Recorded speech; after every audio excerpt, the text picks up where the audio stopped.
Welcome to the Deep Dive. Today we're diving straight into a challenge many ambitious folks face, figuring out the best way to tackle really demanding learning. Yeah, that big choice. We're talking about the fork in the road between going it alone with self-study or opting for the structured support of coaching, whether you're facing down something like the notoriously rigorous CFA exams in finance, or maybe the high-stakes UPSC IAS civil service exam in India, that gateway to public service. Big exam. Or really any situation where you need to gain serious expertise, this decision can feel like a major hurdle. It absolutely is a pivotal moment for learners.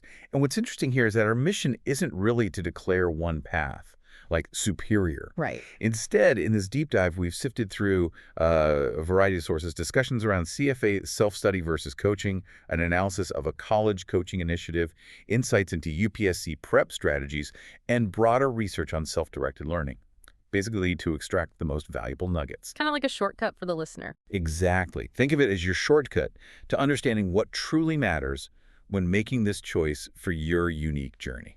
Okay, so let's unpack that first option, the independent route, self-study. When we look at our sources, what are the immediate advantages that jump out? Well, the control you gain is a huge factor, a really big one. Control. How so? If we consider the discussions around the CFA, the ability to set your own schedule and learn at your own pace is, repeatedly highlighted as a major plus, Oh, okay. especially for professionals whose work life isn't always predictable.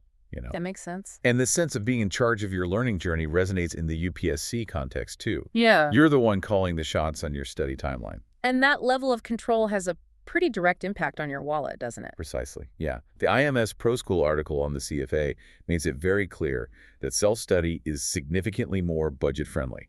Your main expenses are basically just study materials. Right. They even give a rough idea, mentioning costs around $30,000 to $60,000 per level for the CFA. Which is way less than coaching usually. Oh, yeah. And this cost saving is a recurring theme in the UPSC discussions, too, where the fees for coaching programs can be a substantial financial commitment. POAO, only IAS, emphasizes how self-study lets you avoid that major outlay. It's interesting because it's not just about saving money, though. It sounds like there's a real benefit to the skills you develop when you're, navigating learning on your own. Absolutely. What's fascinating here is that several sources point to the development of really valuable skills. Like what? Well, the IMS Pro School CFA material notes that self-study cultivates discipline, hones your time management abilities, and strengthens your problem-solving skills. Yeah, skills you actually use later. Exactly.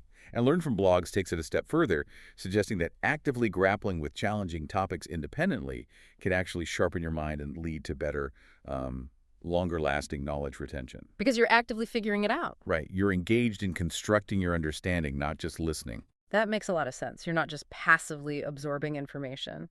But let's be real, it can't all be smooth sailing. What are some of the significant challenges that our sources bring up with self-study? Yeah, definitely not always easy. The potential for a lack of motivation and accountability is a major hurdle. Uh-huh. The IMS Pro School article specifically mentions this, highlighting how easy it is to fall behind when you don't have external deadlines pushing you. I can see that. And for really complex subjects, think like derivatives or portfolio management in the CFA, or just the sheer breadth of the UPSC syllabus. Right. Not having expert guidance to break things down can be a real obstacle. POLI underscores this for UPSC aspirants, pointing out how difficult it can be to decipher the exam pattern and prioritize what to study without mentorship. So you might waste time on the wrong things. Exactly. Inefficient time management is another key risk mentioned by IMS Pro School. Without a structured plan, study time can easily get wasted. And POLIIs also cautions about the potential for resource overload. Oh, too much information. Yeah, with so much information out there, figuring out what's truly important can be overwhelming. So if someone is leaning towards self-study, what kind of actionable advice do our sources offer to really maximize their chances of success? It sounds like having a solid framework is crucial. Absolutely. Structure is paramount. Drawing particularly from the very detailed advice for UPSC preparation in our sources, we see a consistent emphasis on careful planning and smart resource management. Okay, like what specifically? Creating a detailed study schedule with clear goals and deadlines is repeatedly recommended. Makes sense. Comprehending the syllabus inside and out is essential. You need a clear roadmap of what you need to cover. Know your enemy. Kind of, yeah. Setting realistic and achievable goals helps you maintain momentum and avoid burnout. And crucially, using high-quality, reliable resources is non-negotiable. Right, not just random websites. Definitely not. Yeah. For the CFA, that means focusing on materials from the CFA Institute, Kaplan Schweizer, or Wiley. For UPSC, it involves identifying the recommended books, credible websites, official government publications. But not too many. Right. As P-Only IAS wisely advises, be careful not to get bogged down by trying to use too many different sources. Pick good ones and stick with them. Okay. What other practical steps can someone pursuing self-study take to stay on track and succeed? Practice, practice, practice. Ah, the classic advice. It really is key. Regularly working through past exam papers and taking mock tests is absolutely essential. This not only familiarizes you with the exam format, but also significantly improves your time management skills under pressure. Good point. For exams like the UPSC that include current affairs, staying consistently updated with reliable news sources is critical. Developing the skill of making effective and concise notes for quick revision is another highly recommended strategy. Note-taking, always important. Interestingly, even if you're studying independently, considering joining online study groups can be a great way to connect with peers, share insights, and, combat that feeling of isolation. Yeah, get some interaction. Exactly. Frequent revision to really solidify what you've learned and self-assessment after practice tests to pinpoint your weak areas are crucial for adapting your study plan as you go. Fine-tuning the approach. Yep. And finally, and this is so important, don't neglect your health and well-being. Utilize technology and educational apps strategically. Practice your writing skills if the exam requires it. Minimize distractions in your study environment. Turn off the phone. Yeah, maybe. And maintain a strong sense of commitment and a positive attitude throughout the journey. That last point, staying committed, is echoed by learn from blogs, self-training demands persistence and willpower. That's a really comprehensive set of tools for the self-directed learner. Okay, now let's switch gears and explore the world of coaching.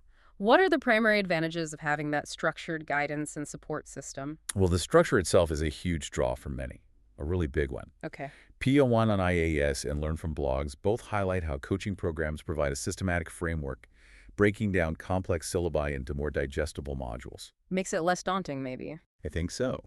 And this expert guidance from experienced instructors can be invaluable in helping you understand intricate exam patterns and prioritize the most important topics, as P-Only IAS points out.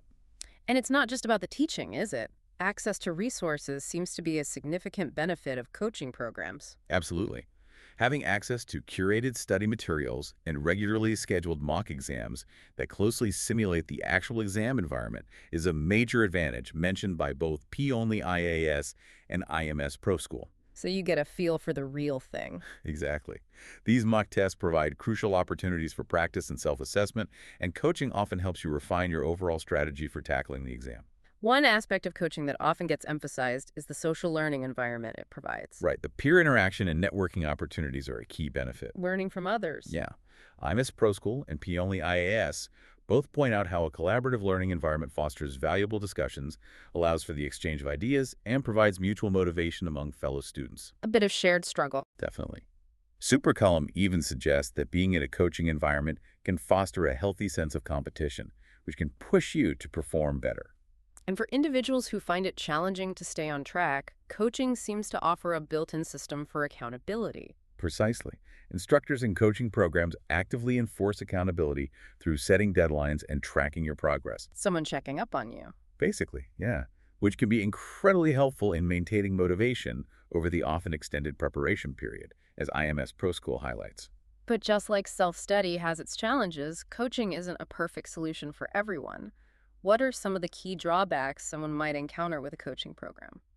Good question. The most obvious one, and it's consistently mentioned across our sources like IMS ProSchool, P-Only IAS, and Learn from Blogs, is the higher cost. Yeah, that's often the big one. It can be a significant financial barrier for many aspiring candidates. Another issue raised by P-Only IAS is the potential for rigid schedules that might not align with everyone's individual learning pace or other commitments. Right, less flexibility. They also point out the possibility of a one-size-fits-all approach, where the coaching might not fully cater to individual learning preferences or the need for more focused attention on specific subjects. You might get lost in the crowd. Potentially. Overcrowded classes as PO/NIAS notes, can also limit the amount of individual attention you receive. Superclum also brings up the point that coaching might not always place enough emphasis on the most up-to-the-minute current affairs, which are crucial for some exams. Okay. And finally, geographical limitations can restrict access to high-quality coaching centers. You might not live near a good one. It's really interesting to see how these advantages and disadvantages play out in different educational contexts. We even have information on completion coaching in higher education through the Tennessee Promise program.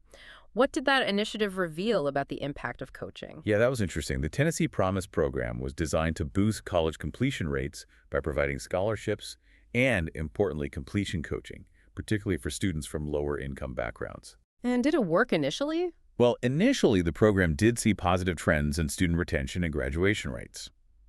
To provide further support, TennAchieves implemented completion coaching using two main models: proactive coaching, where coaches initiated contact. Reaching out to students. Right, and reactive coaching, where students reached out for support themselves. Okay, proactive versus reactive. And what were the key findings regarding the effectiveness of these different coaching approaches? It was a bit surprising, actually. The study found that overall proactive coaching didn't have a significantly greater impact on degree completion compared to reactive coaching. Really? Why might that be? Well, they suggested it might have been influenced in part by the disruptions caused by the COVID-19 pandemic. Communication largely shifted online, with text messaging becoming the dominant mode. Okay. However, a really significant finding emerged. Students who had high levels of engagement with their coaches, meaning they connected 3 or more times, showed considerably higher success rates across various academic outcomes. So it wasn't just having a coach, it was using the coach. Exactly. That seems to be the key takeaway. It strongly suggests that while the model of coaching might matter less than expected, consistent engagement is a crucial ingredient for its effectiveness. That makes a lot of sense. You can have the best coaching available, but if the student isn't actively participating and connecting with the support offered, the impact is likely to be limited. The study also looked at how cost-effective these different coaching models were, right? Yes. The cost-effectiveness analysis estimated the per-student cost for both proactive and reactive coaching and calculated the cost per additional degree awarded. Proactive coaching turned out to be significantly more expensive per student. While the study indicates that proactive coaching has the potential to be cost-effective, it also acknowledges some limitations in the available cost data. So maybe not the magic bullet some hoped for, but potentially useful if students really engage. That seems to be the nuanced picture, yeah. Okay, so as our listener grapples with this decision, self-study, or coaching, how can they use all of this information to find the best path for their own learning journey? Well, I think the central message that comes through from all our sources, IMS Pro School, PO Only, IAS, Learn from Blogs, is that there's no single right answer. It really isn't black and white. It depends. It totally depends. The ideal path is deeply personal and depends on a combination of factors. Your individual learning style, your financial situation, how much time you have available, and your past experiences with both independent learning and more structured educational environments. It really highlights the importance of self-awareness, doesn't it? Knowing yourself as a learner. Absolutely. You need to honestly assess your own level of self-discipline, your intrinsic motivation, and how comfortable you are with navigating learning independently. Think about how you learn best. Are you a visual learner? Do you prefer auditory input? Do you learn by reading and writing? Or are you more of a, kinesthetic learner who learns by doing? Understanding the specific demands of the exam you're preparing for is also absolutely vital. And it doesn't necessarily have to be a completely either-or decision, does it? Like all self-study or all coaching? Not at all. That's a great point. For many learners, a blended approach can be the most effective strategy. How would that work?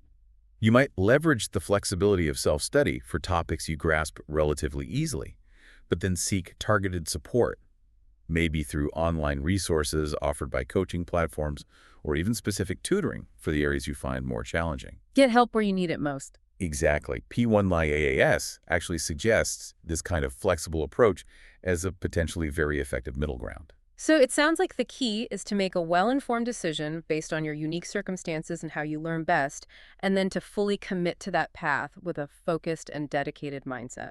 Precisely. Whether you choose the autonomy of self-study or the structure and support of coaching, what ultimately drives success, as that Tennessee Promise study kind of underscores, is having a well-thought-out strategy, maintaining a dedicated mindset, and ensuring consistent engagement with your learning process. That engagement piece seems critical. So as you, our listener, consider your own learning journey, whether it's for a demanding professional certification or any other significant pursuit of knowledge, really reflect on what we've discussed today. Right. Weigh the factors of flexibility, cost, the need for external guidance and accountability, your personal learning style, and that all-important element of your own engagement. Yeah, think it through carefully. And here's a final thought to really chew on. Regardless of the path you ultimately choose, self-study or coaching, what very specific proactive steps will you commit to taking to ensure you stay consistently engaged with your learning and maintain your motivation all the way through? That's the real challenge. How will you proactively tackle the inevitable challenges that come with your chosen method? That's a really crucial question for anyone serious about their learning goals. We wish you the very best as you embark on your endeavors.